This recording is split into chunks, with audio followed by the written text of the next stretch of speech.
We're back with Let's Talk Autism with Shannon and Nancy, and we have as our guest Shelley Hendrix from Autism Votes, and she is talking about ways that we can mobilize as a community to have more political power. So, Shelley, we wanted to talk to you because you were at the debates in Denver, and what your general impressions were after being present. What did you come away with? I learned so much, and you know, for me, as a political nerd as I am, this was like going to the Super Bowl, and it was really incredible. I learned so much being there in Denver that we're going to try to replicate and improve on when we go to Hofstra, and we'll have a presence at the vice presidential debate tomorrow, and then Hofstra next week on Tuesday, and then finally in Boca Raton on October 22nd. One of my biggest takeaways there was probably, I have never seen so much media swarming in my entire life. I mean, there were people coming from all over different countries, and it was really interesting to sit down and talk with them and have them say, like, this group of Polish reporters were like, thank goodness you're here. We're so glad that you came here to talk about this. This is a huge issue in Poland. Or, you know, there were film crews from South America. The entire world is watching this stage right now. So it's important not only for us here in America, but we can help impact the autism communities that are across the country, across the world, just by having this issue acknowledged. I got to ask you, Shelley, because I think we were all sitting there waiting to see if autism was going to be brought up at all in the debate, and the word autistic was uttered by President Obama, and it was one of those win-lose moments because a lot of people were offended at the term autistic, especially it seems like the younger generation.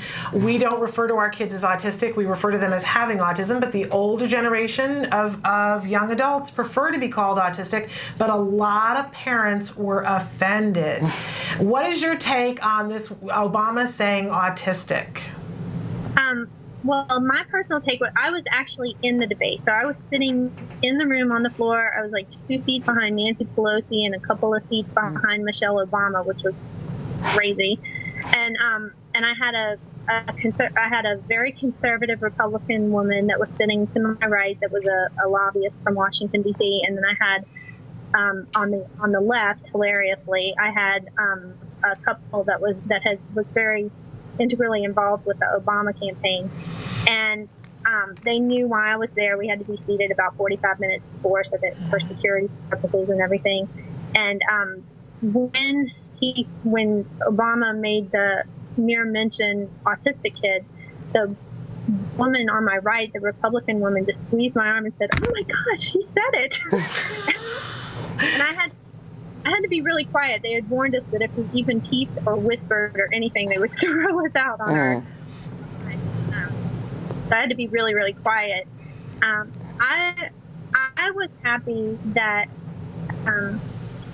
there were only 2 health issues that were mentioned during the entire debate. One was autism and one was diabetes.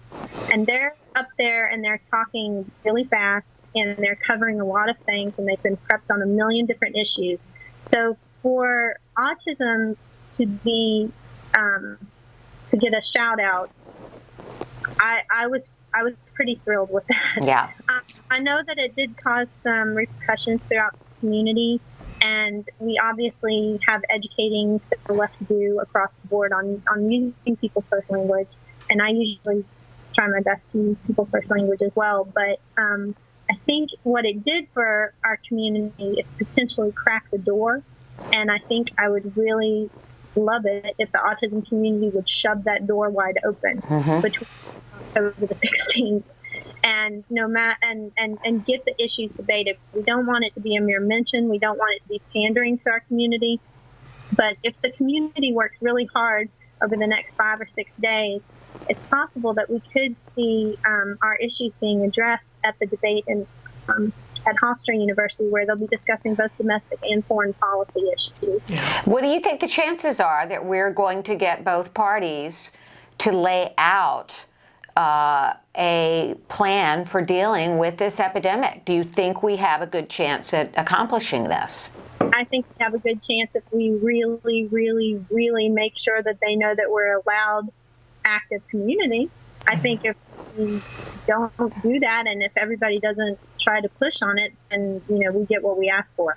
So okay. We've only got time for one more question because I know you got to pick up your children at school. We're all moms in this, right? Yes, that's right. But okay, so here is my $64,000 question for you. If you could script a response from one of the candidates, which would them saying something that would be the thing that you most want to hear, what would it be?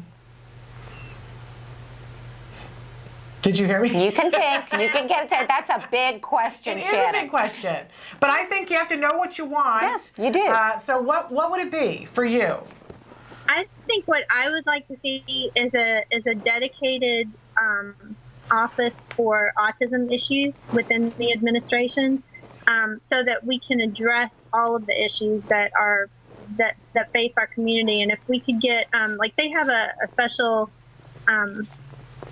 office for AIDS research, and I think that that the issues that face our community are so comprehensive, and they cover so many different areas that I think it warrants a little office in the West Wing. And I think that we should have someone who's specifically there to address our issues over the course of the next 4 years to really make sure that we're organizing it and moving it forward in a concerted effort.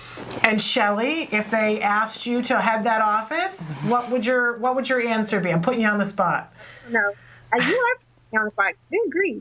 I don't think I would be at the top of that list. I would be honored to get asked for that, but I don't think that I would remotely be at the top of that list. And I love what I do every day. I get to do what I do best, which is be a cheerleader and try to get everybody to do what I know they can do and inspire them to do it.